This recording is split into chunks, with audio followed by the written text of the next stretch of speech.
Představte si, úspěšně jste dokončili studium na univerzitě, blíží se léto, máte spoustu času, spoustu plánů, spoustu ambicí. A tak se rozhodnete, že s kamarádkou vyrazíte do zahraničí, a to dál, než jste zatím kdykoliv byli. A to z vašeho rodného Nizozemska až do Panamy. Tam chcete dobrovolničit, pomáhat v jazykové škole, pomáhat dětem učit se anglicky a zároveň zlepšit svoji španělštinu. A tak několik měsíců šetříte a co nevidět už balíte kufry a loučíte se se svojí rodinou na amsterdamském letišti. Co ale nevíte je, že už se nikdy znovu neuvidíte. Zatímco pro nás je příběh na začátku videa pouhou představou, pro Kris Kremers, Lisanne Froon i jejich blízké se bohužel stal v roce 2014 realitou. O tomhle případu už jsem slyšela před několika lety a navzdory tomu mi vlastně dodnes vrtá hlavou. A to hlavně proto, že případ, který se může zdát jako obyčejné zmizení turistek v zahraničí, nejspíš v sobě skrývá něco mnohem temnějšího. Ostatně můžete to posoudit sami.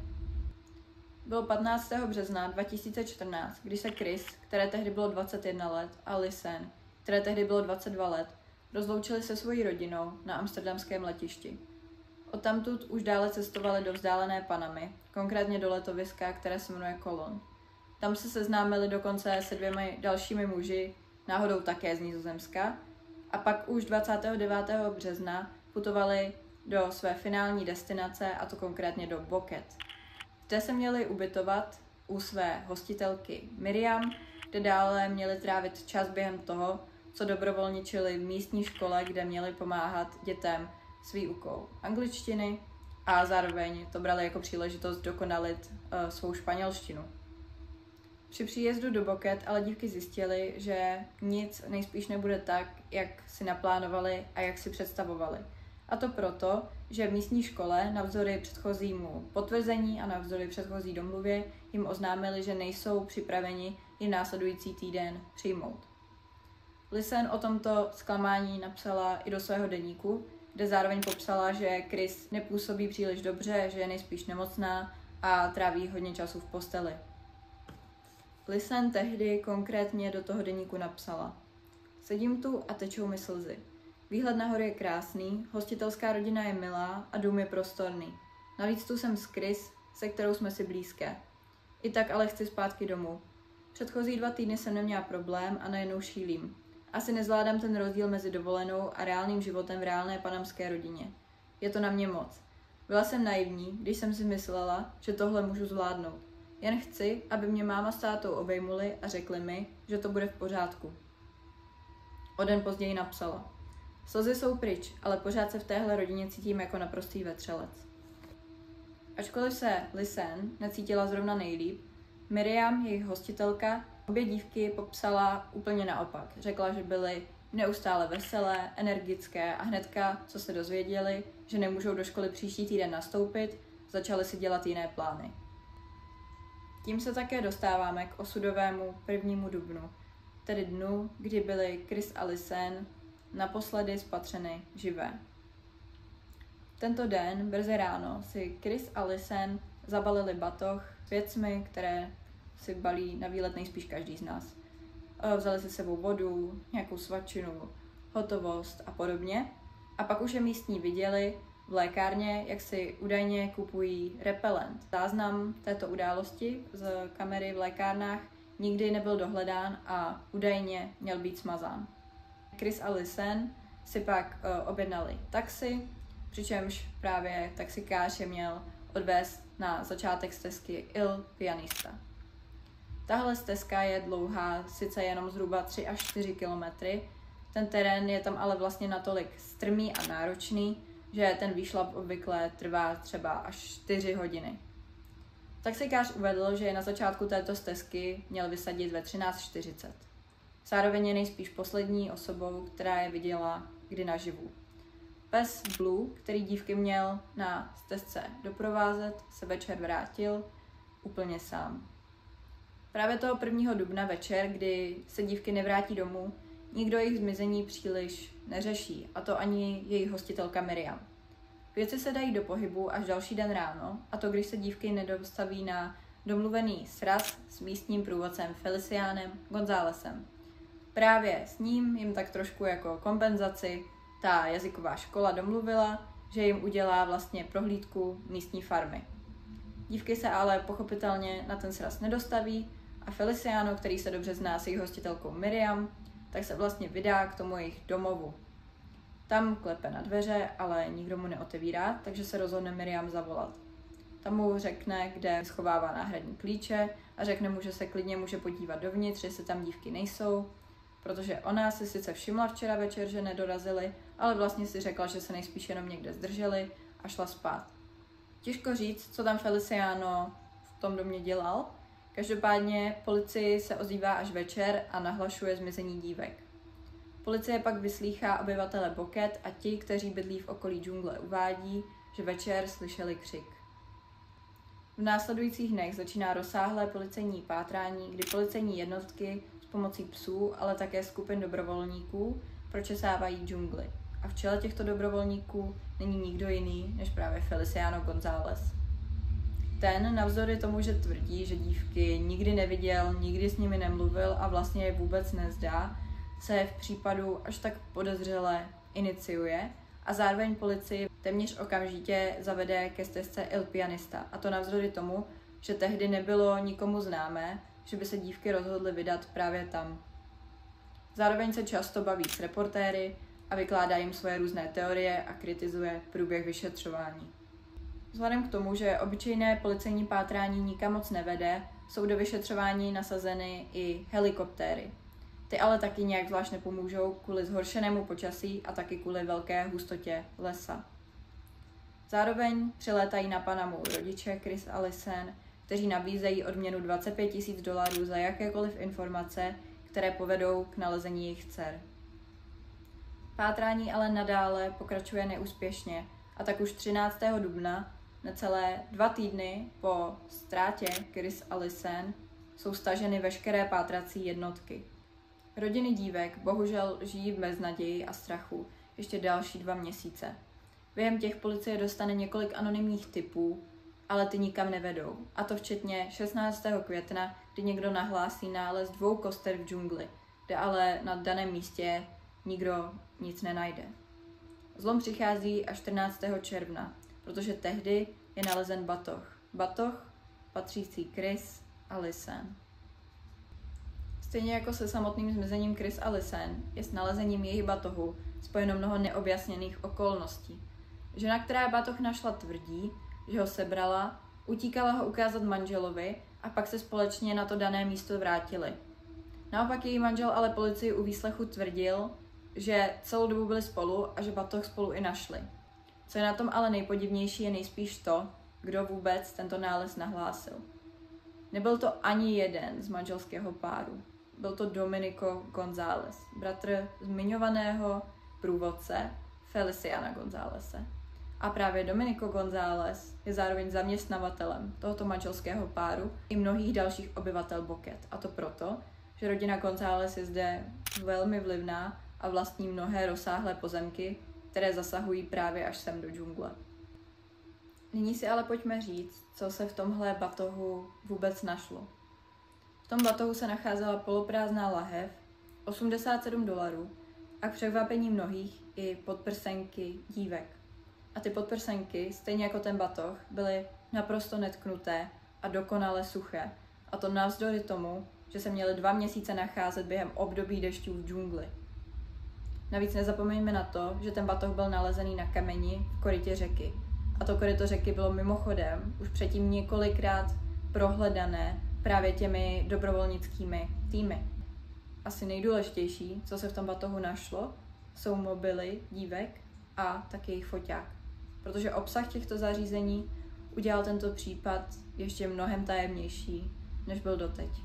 Als jij verdwaald zou zijn, zou je dan je BH afdoen? Nou, ik ben nog niemand tegengekomen die zegt van ja, dat zou ik doen. Nee, juist niet. Voor ons zijn er nu zoveel open einden en onlogische dingen in wat we weten, dat we zeggen van de conclusie van verdwaling kunnen wij in ieder geval als ouders niet trekken. Zijn Chris en Lisanne verdwaald of gaat het om een misdrijf? Volgens de familie Kremers staat het niet vast dat hun dochter en haar vriendin verdwaald zijn. Zeker niet nu ze de laatste foto's van de digitale camera van de meisjes hebben gezien. Nalezení mobilu a fotoaparátu přináší nový pohled na časovou osu zmizení dívek, ale taky vytváří nejasný obraz o tom, co se s nimi po zmizení vlastně dělo. Řidič taxi sice ve výpovědi policii uvedl, že dívky vysadil pod Il Pianista zhruba ve 13:40. Z fotek se ale zdá, že dívky výstup na trasu začaly už zhruba ve 12:00 a o necelou hodinu později už se nacházely na samotném vrcholu. Nezdá se, že by se dívky cítily jakkoliv špatně, na fotkách se usmívají, zjevně se dobře baví a zároveň zde nejde vidět žádnou podezřelou osobu ani nic takového. Zlom ale přichází kolem 2:00 odpoledne. Pak už se Chris a Lisanne vůbec nefotí spolu. Na fotkách je vlastně jenom Chris a to často tak jakoby zpovzdálí právě na cestě a když můžeme vidět její tvář, tak je její výraz dost nečitelný. Poslední fotka tohoto dne byla pořízena ve 14:54 a je z ní zjevné, že dívky pravděpodobně sešly na stezku, kterou se vydat tak úplně neměly. Ono je to vlastně tak, že na Il Pianista je hodně špatné značení a to toho, že vy když dojdete na ten vrchol, tak správně byste se měli otočit a vrátit se tou cestou, kterou jste na Il Pianista na ten vrchol té stezky i došli. Protože ta cesta, která následuje, je nehostinná, příkrá, bahnitá, opravdu hrozný terén a vyznají se tam nejspíš jenom místní. Každopádně z fotek se může zdát, že právě tam se vydali Chris a Lisanne. Waar de laatste foto is genomen, waar Chris op staat. Nou, ik zal de... I can take one picture. Dit is de foto waar Chris op staat om 2:00 op 1 april. En dit is dezelfde plek. O necelé 2 hodiny později, a to konkrétně v 16:39, dochází k prvnímu pokusu dovolat se na tísňovou linku 911, a to konkrétně z mobilu Chris. O dalších 10 minut později se o tohle pokusí i Lisanne. Dál už tento den nevolají, ale zkouší to znovu, a to několikrát 2. dubna a pak následně naposledy 3. dubna kolem 9:00 ráno. V dalších dnech jsou mobily Chris a Lisanne opakovaně zapnuty a vypnuty. A konkrétně 5.4. Lisanne dojde baterka. Potom 6.4. se někdo snaží 2krát dostat do mobilu Chris, a to se špatným pinem. Těžko říct, zda to mohla být Lisanne s tím, že Chris byla například zraněná a nebyla schopná sama svůj mobil použít, nebo jestli je v tom někdo jiný.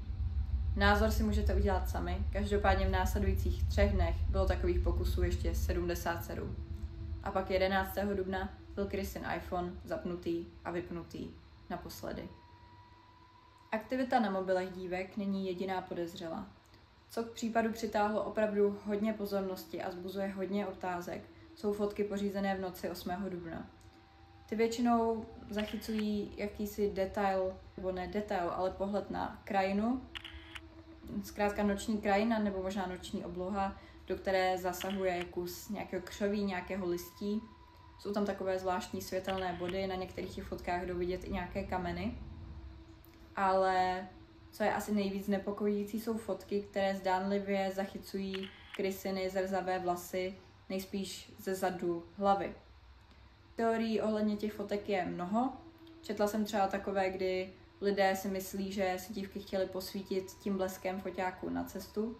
To mi ale příliš nedává smysl, protože z mých zkušeností, když něco fotíte s bleskem takhle za tmy, tak většinou se naopak oslníte a vidíte ty vteřiny potom mnohem hůř. Pak jsem taky viděla teorie, že se tím bleskem snažili zastrašit nějakou zvěř, což už by asi dávalo trochu větší smysl. A taky je hodně teorií právě ohledně těch Chrisiných vlasů, kdy někteří lidé si myslí, že se dívky snažily se vyfotit nějaké zranění, které Chris měla právě třeba na hlavě. A že dokonce si myslí, že na těch fotkách jde vidět krev. Já na těch fotkách nevidím nic, co by mi připomínalo krev, ale ty fotky jsou rozhodně hodně zvláštní a nedovedu si představit, co vedlo k jejich vzniku. Experti se shodují, že chybí fotka 580, která ale nebyla vymazána přímo na tom foťáku, ale musela být vymazána až zpětně skrz další zařízení, například na počítači. Otázkou je pak, kdo by to udělal, jestli někdo ten foťák u sebe měl, smazal z něj nějakou inkriminující fotku, vrátil ho do toho batohu, nastražil ho do té řeky, nebo jestli to mohli udělat policisté, kteří tu fotku z nějakého důvodu nechtějí, aby ji viděla veřejnost. Můžeme se pozastavit i nad tím, že Chris a Lisanne se nepokusili ať už na mobilech nebo na tom foťáku nechat nějaký vzkaz pro svou rodinu pro případ, že by nikdy nebyly nalezeny. Jasně, není to samozřejmost a určitě měli myšlenky na spoustu jiných věcí, ale když si vezmeme v potaz, že obě si dost důkladně do té doby vedly deníky před tím, než se ztratili, tak by mi dávalo smysl, že by se snažili takhle aspoň se svojí rodinou nějak rozloučit.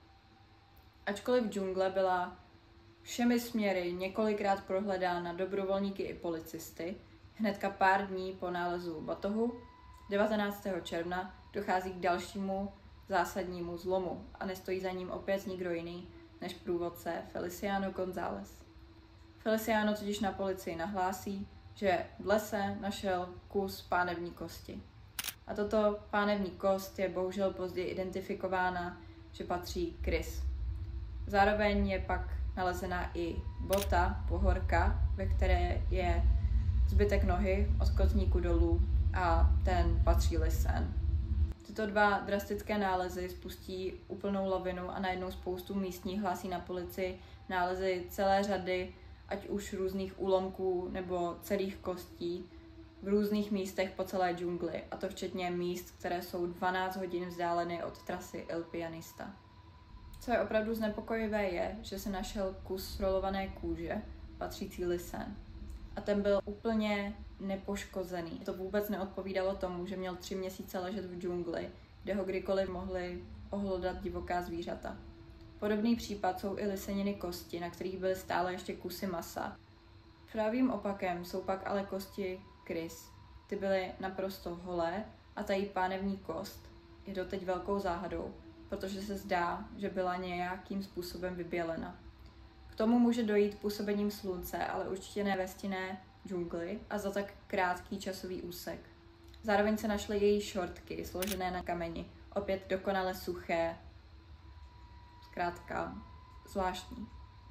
Vzhledem k tomu, že batoh byl nalezen u řeky a ty ostatky byly rozmetané, tak místní autority došly k závěru, že nejspíš jedna z dívek musela nějak uklouznout z hranice a spadnout do proudu té řeky a že ta druhá se jí snažila nejspíš pomoct a spadla tam potom taky. To ovšem nevysvětluje ty mnohé nesrovnalosti a neobjasněné okolnosti, které já jsem tady zmínila. Co této teorii také neodpovídá, je stav těch kostí, protože kdyby ty dívky spadly do řeky, nejspíš by na nich byly různé naštíplé kousky, nalomeniny a podobně, ale ty kosti byly úplně bez známek zranění. Zároveň to neodpovídalo ani tomu, že by je napadly nějaká divoká zvířata, protože ty kosti nebyly jakkoliv ohlodané, vůbec nic takového. Po dramatických zvratech ve vyšetřování panamská policie naprosto omezila kontakt s nizozemskou policií, ale i s nizozemskými a zahraničními médii a ostatky Chris a Lisanne předali nizozemským patologům značně komprimované. Zkrátka byly různě poškozené, nebyly kompletní a podobně. Takže nizozemské autority nemohly úplně přesně udělat vlastní závěr, nějaký druhotný posudek. Jedna z nizozemských forenzních patoložek ovšem upozornila na nesrovnalost právě ve vybělení té Chrisiny pánevní kosti, kdy právě řekla, že to nedává smysl vzhledem k tomu, kde se kost měla nacházet a že to neodpovídá vybělení nějakými přírodními vlivy, jako je právě slunce.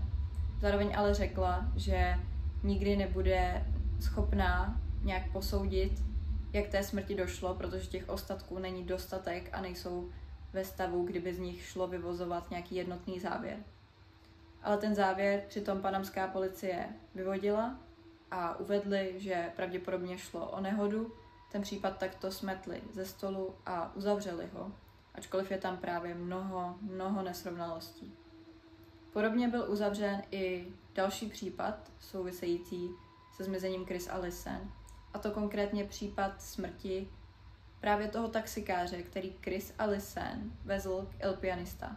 Tento muž byl o rok později nalezen mrtvý, ležel vlastně na chodníku, obličejem položený v louži a jako příčina smrti bylo determinováno utonutí. Tím se dostáváme k samotnému závěru vyšetřování. Nejsou žádné nové informace. Ten případ je opravdu uzavřený jako nehoda.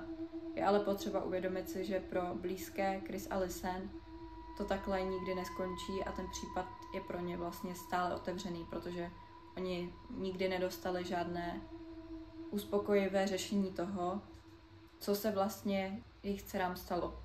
Ik kan een lege schoen cremeren en een stuk bot en een korte broek. Dat is wat we nu zouden kunnen begraven. Naar de Carrie. Sorry. En dat geldt voor Lisanne hetzelfde. Dus dat is voor ons onmogelijk om dan te zeggen, nou oké, dan gaan we nu afscheid nemen. Nee. Jen málo kdo se smířil s tím, že by tento případ měl být pouhou nehodou a že v tom opravdu nevězí něco víc. Teorií je opravdu mnoho, některé jsou úplně vlastně šílené, zmiňuje se tam nějaká fotomanipulace, Photoshop, že ty fotky vlastně Chris a Lisanne na tom El Pianista jsou úplně sfalšované. Jsou různé teorie, že Chris a Lisanne se opravdu ztratili, ale že někdo využil jejich situace, kdo je právě v té džungli potkal. Spousta teorií taky zahrnuje pochopitelně rodinu González a konkrétně i Felicianova syna. Každopádně si myslím, že to už není úplně moje místo. Doporučuji případně podcast Lost in Panama, který můžete najít ku příkladu na Spotify, kde se investigativní novinářka právě vydala po stopách Chris a Lisanne a zjistila spoustu opravdu nových informací, které v tomto případě už moc nepřibývají. Děsivé je navíc na tom to, že Chris a Lisanne nejsou vůbec jediné, kterým se v této oblasti něco takhle záhadného a znepokojivého přihodilo. Zemřela na tomto místě za záhadných okolností, nebo v tomto okolí, už více než 50 ženských turistek. Přičemž dalším, asi nejznámějším takovým případem je případ Catherine Johanet, americké turistky, která byla poblíž jedné turistické stezky právě v této oblasti Panamy nalezena uškrcena a opět tenhle případ nikdy nebyl vyjasněn ani nebyl nalezen pachatel. A to už je pro dnešek všechno. Chtěla bych vám poděkovat za sledování. Určitě, jestli máte nějakou svoji teorii, můžete ji napsat do komentářů, protože, jak říkám, já na tenhle případ musím opravdu často myslet a určitě nejsem jediná, koho by neskutečně zajímalo, co se tam opravdu stalo a přálo by se, aby Chris a Lisanne se jim dostalo spravedlnosti, kterou si zaslouží. Vorige week werd in de Sint-Joriskerk in Amersfoort een herdenkingsbijeenkomst gehouden voor Chris en Lisanne. Vrijdag in de kerk kwam er iemand naar me toe en die gaf me een hand en ik zeg, help me even. Maar, nee, je kent me helemaal niet, maar ik heb vanaf het begin meegeleefd en alles opgeschreven en zitten puzzelen. En, Lief. Ja.